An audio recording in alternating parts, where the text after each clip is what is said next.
Jake Paul isn't waiting until November 15th for his next fight. Instead, he's stepping into the ring for an 8-round cruiserweight match against MMA fighter and bare-knuckle champ Platinum Mike Perry. This showdown will take place at the Amalie Arena in Tampa, Florida. Initially, this date was set for a big fight with Mike Tyson, but plans have changed, and now Paul will be facing Perry. The original plan for Jake Paul's fight was ideal for July, with no major sports events clashing.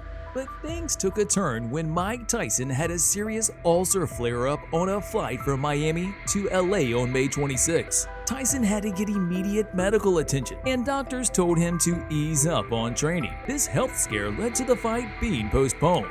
Tyson, who turns 58 on June 30th, was all set for a historic return to the ring after more than 19 years. The age gap between him and Jake Paul, who is 27, is massive, 31 years, the largest ever in professional boxing. Paul, in his prime, had his last fight in March, quickly defeating Ryan Borland in the first round. Even with a new date set for Jake Paul versus Mike Tyson, there's still uncertainty. Tila Mage from the Texas Department of Licensing and Regulation mentioned that Tyson's health is being closely watched after his ulcer issue. The fight is planned as an 8-round contest with 2-minute rounds and 14-ounce gloves. But the Texas Commission has made it clear, if Tyson has more stomach problems, the fight will be canceled for good. Health issues necessitated postponing the initial bout, raising concerns about Tyson's eligibility to step into the ring. The bout's fate remains uncertain, as Tyson must undergo rigorous health evaluations to demonstrate his readiness to face an opponent nearly 3 decades his junior. The Texas Department of Licensing and Regulation is adamant about safeguarding against any potential harm to the aging boxer.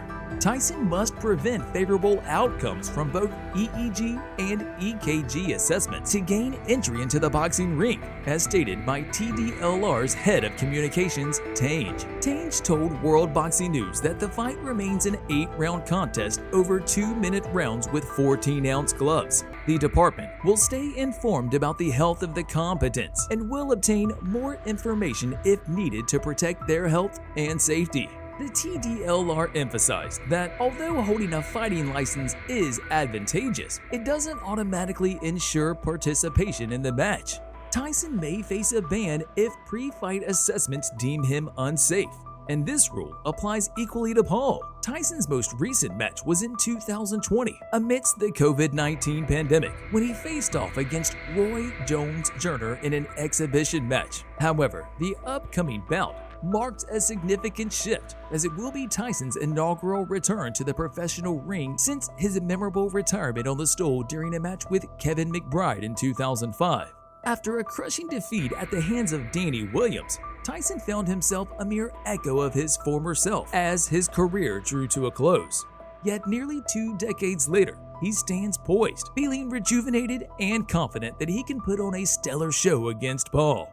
Not wanting to waste his training, Paul decided to stay active by fighting the undefeated BKFC fighter Mike Perry. This event, dubbed Fear No Man, will be available on DAZN pay-per-view. When the fight with Tyson got rescheduled, I knew I still wanted to fight on July 20th, Paul told ESPN. Facing Mike Perry is perfect for me as I prepare for Tyson. Perry's a knockout artist and a bit of a maniac in the ring, making this a great challenge. I take risk, and while Perry might try to end me, I'm titanium. Jake Paul and I fear no man. I'm going to get the win and show everyone what I'm bringing against Tyson. Watch on DAZN PPV as I return to Tampa and send Platinum Perry back to bare knuckle for good. Paul looks to record his 10th professional win against Perry, and thinks he will get the job done inside 3 rounds. My official prediction for the fight, 3 pounds or less. I'm calling it now. These guys can't hang with me. Nobody has been able to see my skill for the past year. I've had new coaches, and my development has been amazing, Paul said on his YouTube channel. His confidence is palpable as he promises to secure a victory and offer spectators a glimpse of what's to come in his eventual showdown with Mike Tyson. Perry spent 7 years competing in MMA and debuted with the UFC in 2016. He had a UFC record of 7-8 before departing the promotion to sign with BKFC in 2021. The pivot to bare-knuckle fighting has seen Perry become the promotion's biggest star, with wins over the likes of former UFC champions Luke Rockhold and Eddie Alvarez. His victory over the latter earned him the symbolic King of Violence championship. Jake Paul claims he fears no man, but on Saturday, July 20th, the world will see the truth. He just made the worst mistake of his life in trying to get through me before Iron Mike, Perry said. I'm going to make it look easy on Saturday, July 20th, and I'm going to teach Jake Paul the most he's ever learned about fighting. Jake Paul versus Mike Perry has drawn contrasting views from notable figures in combat sports. Michael Bisping, a respected voice in MMA, expressed skepticism about Jake Paul's decision to face Perry. Bisping told TalkSport, Mike Perry is a fighter through and through. While he may not have excelled in traditional martial arts, his willingness to step into any fight makes him a true warrior. He's a star in bare-knuckle fighting, and Jake Paul may have underestimated him. Perry will get in shape, bring the fight to Paul, and won't back down. On the other hand, Sean O'Malley, known for his insights into modern combat sports, sees potential for Jake Paul in this matchup. O'Malley discussed on the Timbo Sugar Show, I think Jake Paul has what it takes to beat Mike Perry.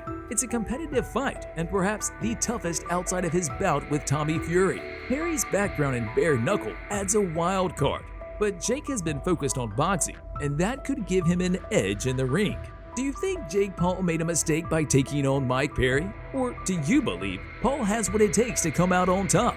Drop your thoughts in the comments below and let's get the discussion going. If you enjoyed the video, don't forget to give it a thumbs up, subscribe to the channel, and hit that notification bell so you never miss an update. Stay tuned for more fight previews, analysis, and all the latest in combat sports. Thanks for watching, and we'll see you in the next one.